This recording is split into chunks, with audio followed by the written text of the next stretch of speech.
Nuclear power for us to be clean is very important. I might say we just this week had the head of the Nuclear Regulatory Commission, Dale Klein, here, and Commissioner Savinicki was here visiting both Watts Bar and our Bellefonte nuclear plant, and we had good discussions with them. And I might tell y'all they're pleased with what we're doing.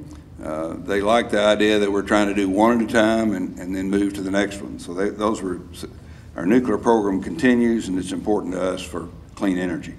And Lamar, you pointed that out. I won't go into that anymore. I want to give some of my time to Dr. Joe Hoagland. He's Vice President of Environmental Science and Technology and Policy with TVA.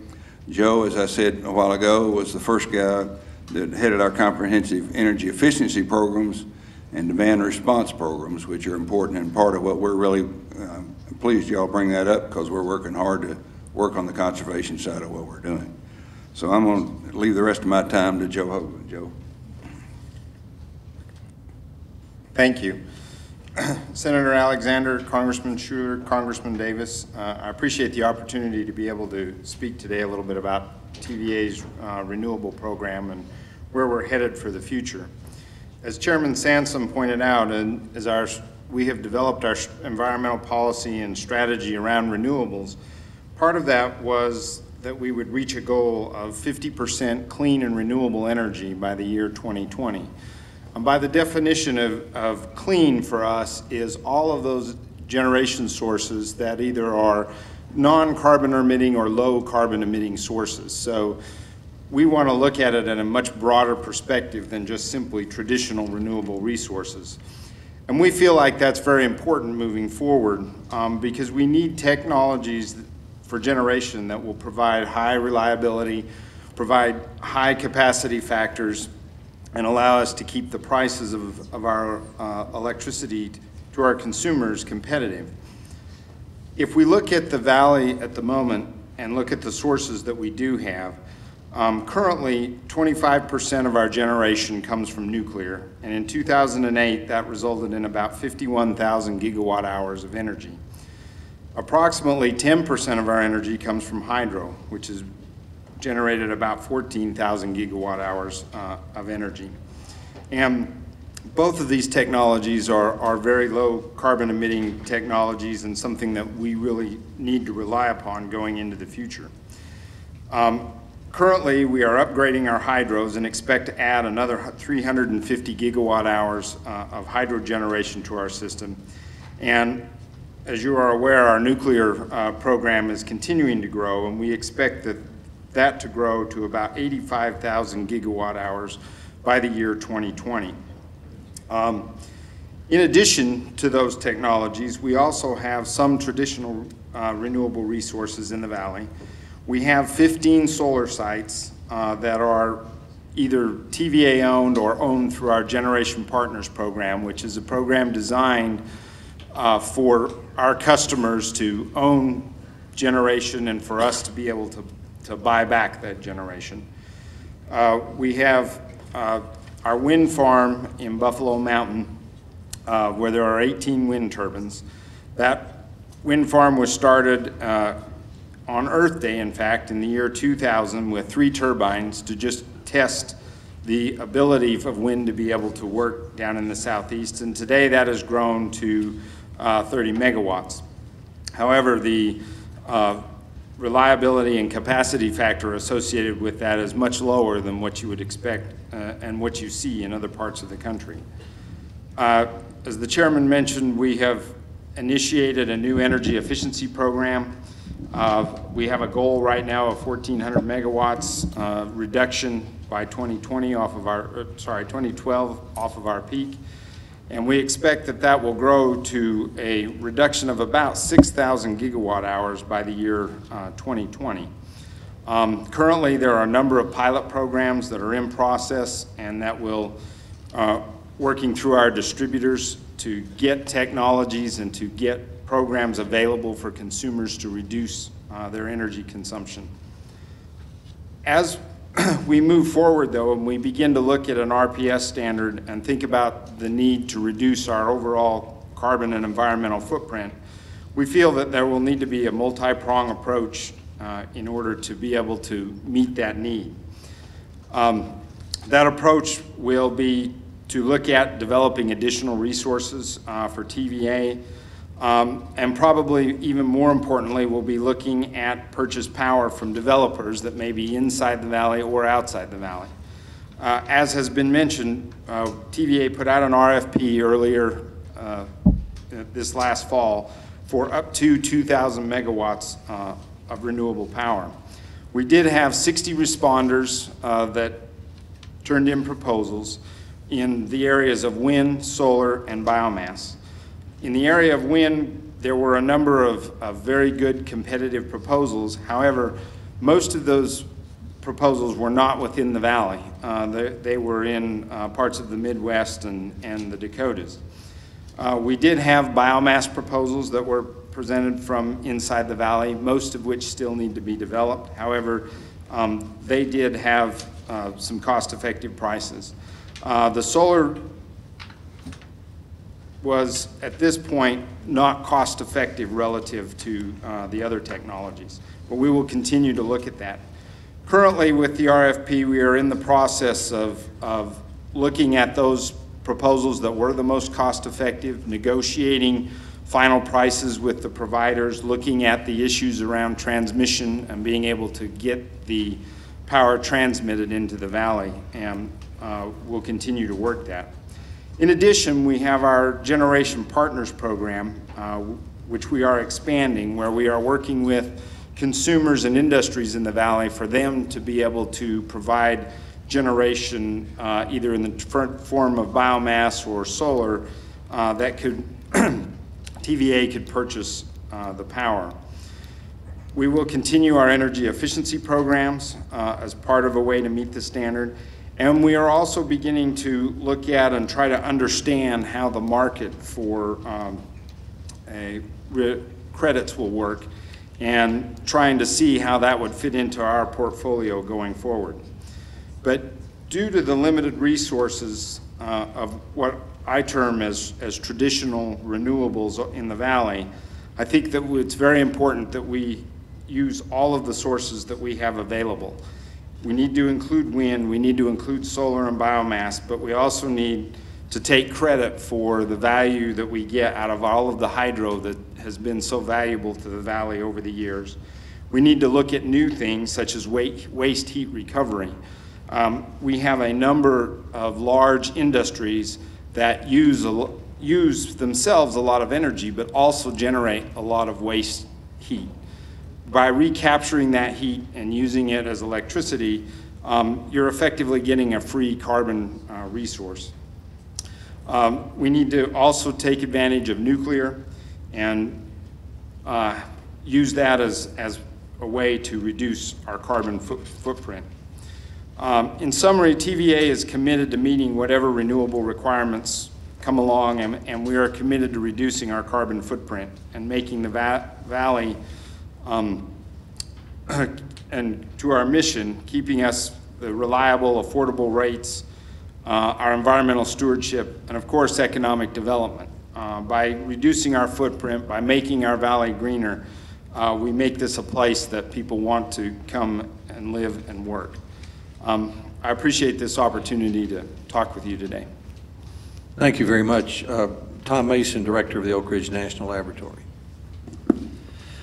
Well, thank you, Senator Alexander and Congressman Shuler and Davis. Almost exactly a year ago, Senator Alexander came to Oak Ridge National Laboratory and called for a second Manhattan project or group of Manhattan projects, similar in urgency and focus to the first effort 65 years ago. The goal was a focused effort to accelerate the development of a variety of technologies needed for America's clean energy independence. And renewable energy was a key element of Senator Alexander's 7 grand challenges designed to find alternatives for gasoline in our cars, reduce the amount of electricity we use in our homes and workplaces. The context of the energy discussion has changed dramatically over the last 12 months. The Congress and the administration have made historic investments which are actually equal in scale to the funds for the original Manhattan Project in escalated dollars, and they're designed to tackle some of the scientific obstacles related to the grand energy challenges that we discussed last May. And our task now, as it was for my predecessors who built Oak Ridge more than 60 years ago, is to deliver. In the brief time we have today, I wanted to mention quickly some of the contributions that we're making to a clean energy future, and then devote a few minutes to a specific area that's of particular interest right now because of its coupling to Tennessee's economic growth strategy. In many of these areas, the growing partnership between Oak Ridge National Lab and TVA will provide a unique opportunity for real-world testing of the discoveries that come out of the research in our laboratory. I'd first like to say that we've taken some very aggressive steps ourselves to make the country's largest energy laboratory a leader in sustainable energy. Working with Johnson Controls, we're investing $89 million in a project that will reduce ORNL's use of fossil fuels and associated emissions by more than 85% and save approximately $8 million a year. The centerpiece of that is the replacement of our natural gas-fired steam plant with a biomass-fired steam plant, but there's a significant component as well of energy efficiency improvements. And it's fitting for a research campus that has the largest footprint of LEED certified buildings in the state of Tennessee with over 1 million square feet. We've been working on modernizing the lab for a number of years now, and we've been working hard to make sure that that modernized Oak Ridge National Lab is really a showcase in terms of the quality of the workspace, both from the point of view of supporting first-class science, but also from the point of view of energy efficiency. In the laboratory, one of our most important challenges is to make both hybrid vehicles and electric vehicles a major part of the American transportation network.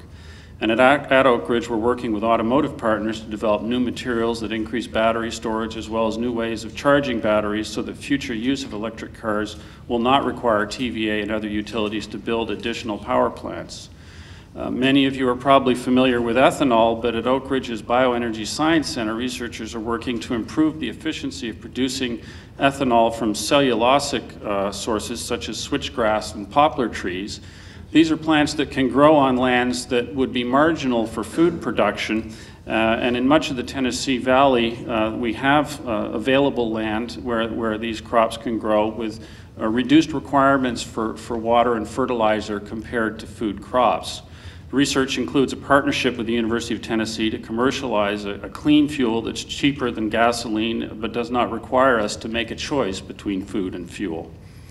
The quickest and most cost-effective way to reduce our energy use and our carbon emissions is to improve the efficiency of our homes, our commercial buildings, and our industrial processes.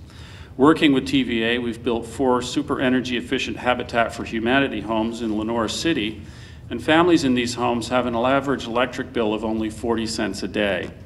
We're now working on larger homes and moving toward the goal, which we believe is attainable in just a few years, of middle-class homes that actually produce more energy for the grid than they use. Taken together, these 3 areas of energy research at Oak Ridge will have a very positive impact on TVA's cost of providing power and the ability to lower carbon emissions.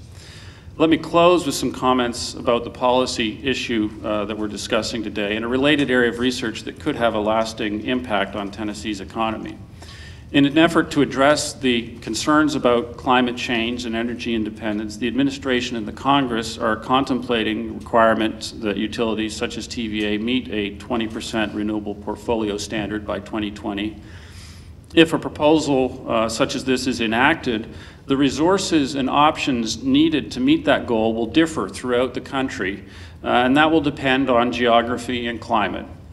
Biomass, particularly and potentially as a byproduct of the transportation biofuels effort, has great potential in the Southeast, initially probably for co-firing with coal in existing plants. Doing this would reduce total greenhouse gas emissions by approximately the same fraction as the biomass fraction in the feedstock, which could be as high as 15%, provided boiler chemistry, ash deposition, and supply chain can be managed. The simple lack of capacity factor makes generating large amounts of power from wind a rather impractical option for the Tennessee Valley. In the near term, cost factors can make it attractive to buy power from the wind corridor that stretches from the Texas Panhandle to the Dakotas, But of course, this does mean that the investment in wind power would be spent outside the valley. Few wind turbines are manufactured in Tennessee, so the benefit of the wind option to the state's economy would be relatively small. In addition, there are transmission losses that are inevitable given the geographic separation of the TVA grid from the very best wind locations in the United States. Over the long term, more promising alternative to wind for the Tennessee Valley could be the largely untapped resource of solar power. Tennessee Valley is not Arizona, but our capacity to produce solar power is still about 85% of that in the Southwest. There's actually plenty of latent capacity to generate multiple gigawatts of solar power. Solar power is not widely used today for one very simple reason. It currently costs 3 to 5 times as much as fossil-based electric generation. And the cost is high largely because solar cells require bulk quantities of expensive materials. The Department of Energy's goal is to lower the cost of solar power by a factor of 3 by 2015. At Oak Ridge National Lab, we're partnering with UT, the state of Tennessee, and others to help achieve this goal by developing a new generation of solar technology. We're in the process of trying to crack the code, but we believe that our work on nanomaterials, 100,000 times thinner than a human hair, thin film, photovoltaics, and a new generation of polymers all offer possibilities for greatly lowering the current cost of solar power. So certainly I would encourage TVA to weigh the benefits of making a long-term commitment to solar energy as a means of meeting much of the 20% requirement of renewable energy in 2020. At the current cost of solar power, such a commitment could mean an increase in rates, but with the ability to phase in the commitment over the next 12 years, we do have the chance to plan for a new generation of solar power that will do so in a way that will contribute to the growth of a burgeoning solar industry in Tennessee. 2 weeks ago, Brookhaven National Lab, one of our sister Department of Energy institutions on Long Island in New York, announced plans to provide 185 acres for the construction of solar panels. At approximately 5 acres per megawatt, the project could generate some 37 megawatts of power. One creative option might be for Oak Ridge and TVA to partner on a similar project in the Tennessee Valley with a commitment by TVA to purchase the green power. Such a commitment by TVA to purchase a predictable amount of solar power combined with Tennessee's intellectual leadership in solar technologies could build on recent announcements by solar manufacturers in the Tennessee Valley, including Hemlock represented here. In this way, TVA and Oak Ridge National Lab could be a force in shaping a transformation of Tennessee Valley's economy in much the same way that the auto industry transformed our state in the 1980s. This is obviously a fairly high-level discussion of a very complicated issue. The details do matter, but I think it's the kind of discussion that increasingly will be part of Tennessee's future. Thank you, Mr. Chairman. Thank you very much. And now we'll hear the representatives from. We'd like to thank you for the applause, but we'd like to avoid the audience. We try not to have pep rallies. I was at a hearing the other day where people started cheering on each side of the witnesses, and so we thank you for being here, but we hope you'll restrain yourselves, although that was an excellent testimony. Now we'll hear from the free flow representatives. Thank you for coming. Senator Alexander, Congressman Shuler, Congressman Davis. My name is Bob Creer. I'm delighted to be here today with Dan Irvin, the CEO, and I'm here to introduce him. But Dan asked me to tell you a little bit about myself. Recently retired almost 1 year ago from the U.S. Army, 32 years with the Army Corps of Engineers. And the last assignment, spent the last 4 years and spent about 12 years of my career on the Mississippi River as commander of the Mississippi Valley Division and also as president of the Mississippi River Commission, where day-to-day our mission was to sustain that mighty Mississippi River as the economic beacon for the nation. And traditional things is navigation, flood risk reduction, hydropower, conventional hydropower, recreation. And I'm excited about the point now that we can take that same economic beacon, that artery, the Mississippi River, and now be able to produce hydropower in a way that has not been done before. I'm excited about the team with Free Flow Power. I got a chance to meet all of them, went to visit them in their Gloucester, Massachusetts office. We got a group that's totally committed to making this a reality, so I'm glad to be part of that team. And so now I want to introduce Dan Irvin. He is the CEO, one of the founders and president of Free Flow Power. Dan has 25 years of experience in management and financing energy projects and other infrastructure.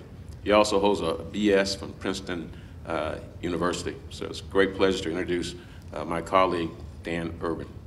Thank you, General Creer, and thank you, members of the caucus, for inviting us here today. We are a developer of hydro projects, hydrokinetic projects, and qualified hydro, which is incremental hydro on existing facilities, and new hydro on existing dams, which are very low impact projects that use the waterways of the United States.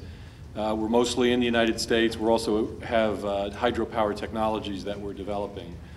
The opportunities we see in hydro are immense. I think one of the things that's been forgotten in the whole discussion of renewable energy alternatives is hydro, because of the concerns about the environmental impact historically. And there's, I think, a view that hydro is not a growth industry, which we disagree with pretty significantly. You can see on the first boards up here, there's a slide of our existing hydro projects.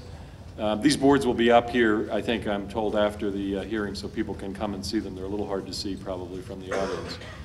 Our principal focus is on the Mississippi River Valley, and we really think it's worth reminding people that hydro is still the biggest renewable energy source overall. It is 75% of all renewable energy, and in 1940 it was 40% of U.S. generation. I think it's been mentioned before that FERC and the DOE have estimated that new hydro generation from hydrokinetic and from incremental hydro on existing dams could double the amount of total hydro in the United States, which would make hydropower 20% of total generation. Hydrokinetics has been studied by the TVA and is not very viable on the rivers in the Tennessee River Valley because of the slow speed of those rivers.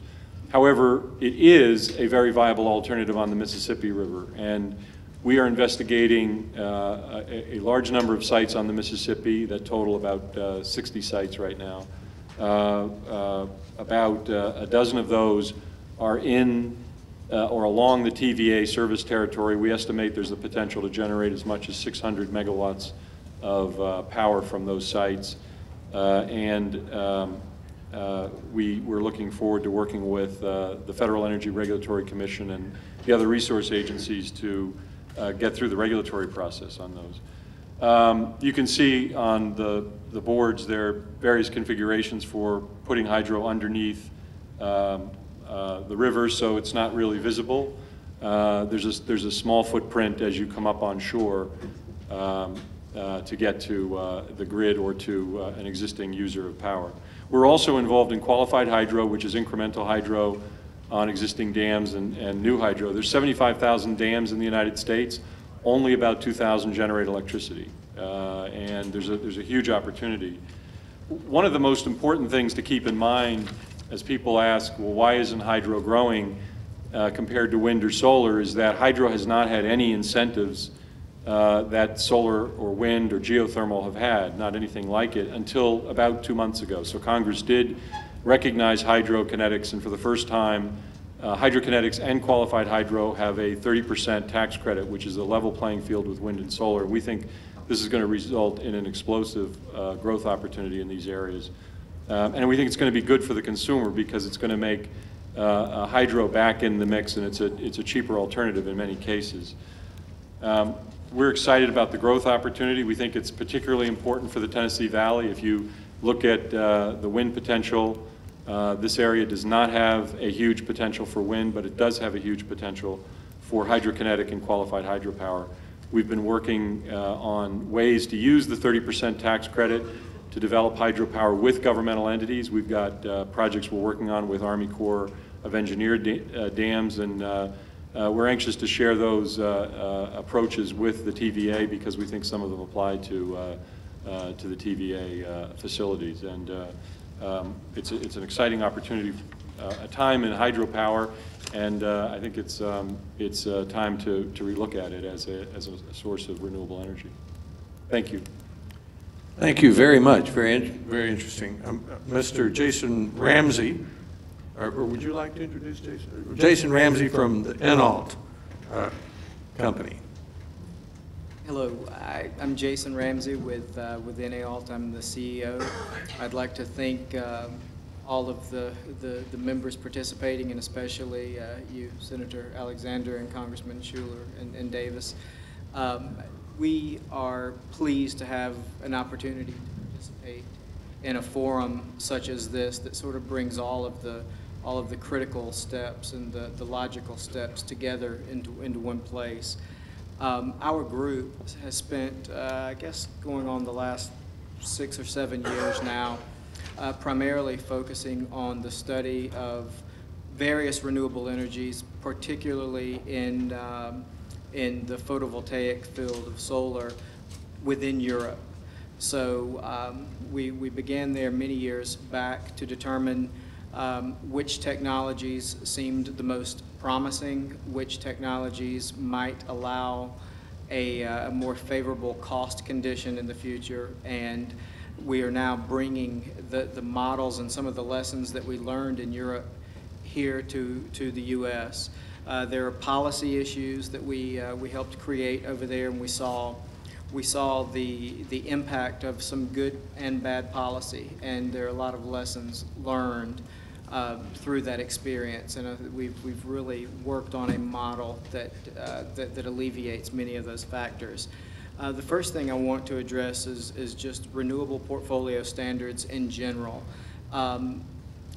There are many technologies, as you've heard many about today, that help reach those goals and reach the objective of a renewable standard.